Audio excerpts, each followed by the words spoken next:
Hi everyone, this is Dave, and what I've got here is one of the very latest Sony Bravia TVs for 2017. This is the Sony Bravia XE9005. This is a 4K HDR TV with some amazing build quality and outstanding image performance. Now the XE9005 is available in 4 different sizes: 49, 55, 65 and 75 inches. This particular one is the 164cm or 65 inch version. It offers up a really awesome contrast performance thanks to the extended dynamic range Pro. Really great 4K HDR thanks to the X1 processor and a wide colour gamut with the triluminous display.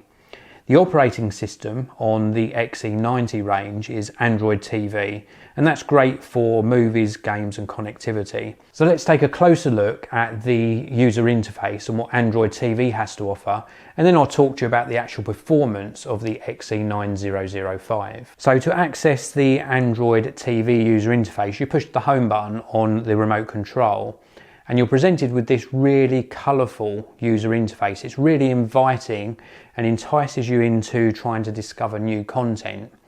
The particular panel on the left hand side here, you can see some audio meters going up and down. This is what's currently playing. So this is the YouTube video that's playing behind the user interface. And as we scroll across, we've got various features we can access and some movies that are featured and games and other YouTube content. If we go down one layer, this is where we've got featured apps. We've got the likes of Sony Select, Amazon Video and various catch-up and on-demand services. We've also got the likes of Spotify, Sky News and PlayStation Video, to highlight just a few. If we go down one more section, we've got yet more apps. These are all Google oriented as well. We've got YouTube, Google Play Store, Google Play Music and Play Games. And then we've got program guide, recorded title list, video, music, albums, Opera Internet Browser and some various sharing features. We've also got some games that we can access, and then we can access the inputs. Now this is one of the confusing things about this particular television, is you can access all of the inputs via this interface, but there are other ways you can gain access to switching between the HDMI inputs on the back of the television as well. You can also rename these to whatever you want. So for example, my Virgin TiVo box I've renamed to Virgin. If we go down one more section, we can go into settings, network settings, timers and help. Let's take a little look in the settings menu, and here we've got so many different things we can configure about the television, but again a lot of these are duplicated in other menus. This is just another way of accessing some of them. So we've got channel setup, external inputs, display, sound, illumination, LED, power apps, daydream, etc. We've also got network and accessories settings. We've also got system preferences. We've got personal settings. And then just to give you an example, if I go into the action menu, this brings up yet more settings for the display and sound. And you can go into these in more depth. In fact, I'll show you a brief look at all of the settings available in this particular action menu now. Live it up, live it up, live it up, live it up.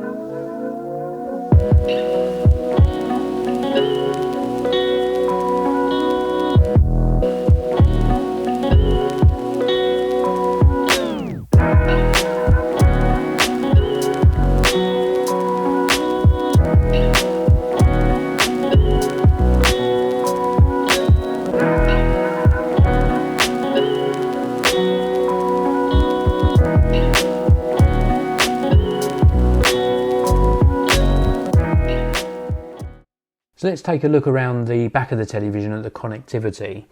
We've got regular RCA component inputs. We've also got an optical digital output as well.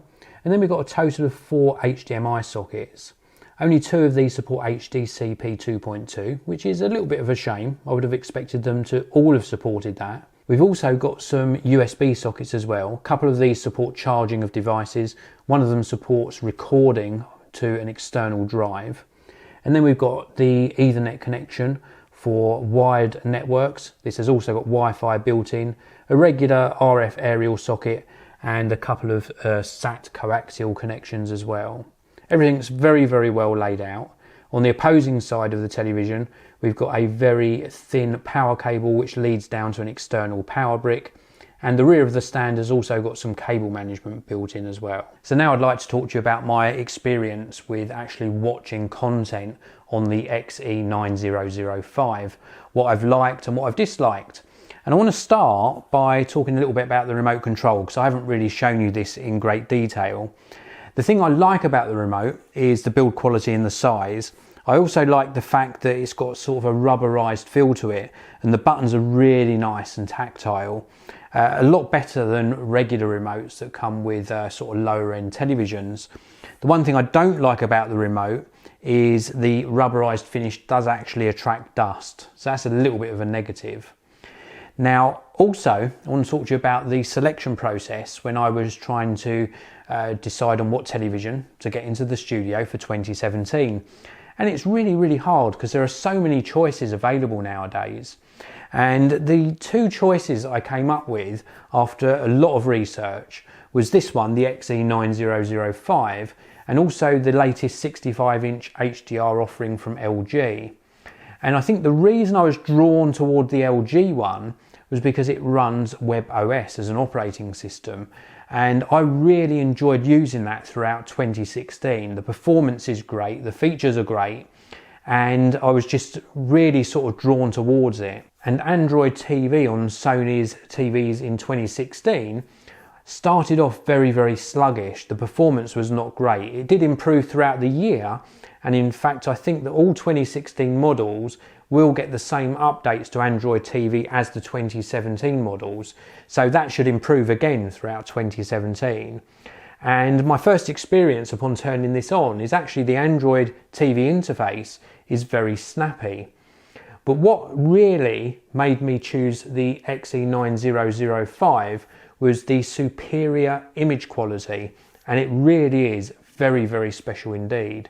It offers up local dimming, a different technology, also a VA panel as opposed to an IPS panel on the LG televisions. And when I did some research about LG and the sort of reviews last year and people's perception of the image quality, it was a little bit hit and miss, whereas there wasn't a lot of negativity towards the Sony's panel performance. And I'm really glad I made that decision, because the image clarity has just blown me away. Even with non-HDR content, when you throw a 1080p signal to this and have the TV upscale it, it does a fantastic job. When you're running UHD or 4K to it, it's amazing. And then switch on that HDR with something like Deepwater Horizon, which is one of the first movies I actually watched on this television, and wow, I was absolutely blown away. I love the overall design, I love the design of the stand, I love the performance. The sound from the speakers is more than acceptable. In fact, the sound that comes out of this is much better than any flat screen television I've experienced in previous years. Normally you find yourself thinking the sound's lacking and you really want a sound bar or a full-on 5.1 system to improve things. But watching late night TV through the TV speakers, the audio is more than acceptable. In fact, it's very impressive. So I think Sony have done a fantastic job with this. This is the Sony Bravia XE9005. Now, if you've got any questions at all, please do leave them in the comment section below. Even if you've bought one of these for yourself and you want some sort of tips and tricks with regards to image settings, then again, please do leave me those comments and I'll try and answer as many as I can. Thanks very much for watching. Please do hit that like button. Please do subscribe to the channel, and I'll see you in another video very soon.